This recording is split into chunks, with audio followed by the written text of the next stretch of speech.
Hello guys, welcome back to the channel. In this today's video, I'm going to show you how you can join the Dryland Dragon Boat Challenge in Heartopia. In this tutorial guys, I'm going to show you a step-by-step tutorial, so don't worry if you are a beginner in starting this challenge. The challenge can be confusing at first because the dragon boat doesn't drive like a normal vehicle. You have to use the paddles and camera together to steer.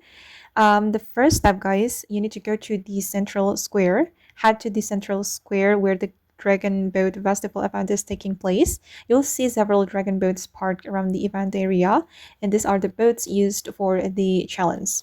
The next one, wait for the challenge to start. When the Dryland Dragon Boat Challenge becomes available, interact with one of the boats and join the event.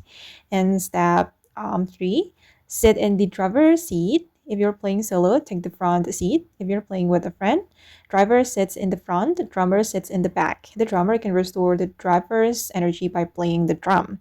And step 4, start moving. When the countdown ends, press the left paddle and right paddle controls alternately.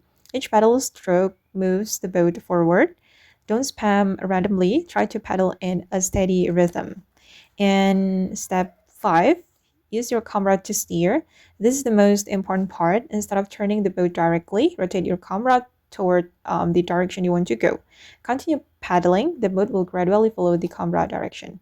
Many players fail because they only use the paddles and never adjust the camera.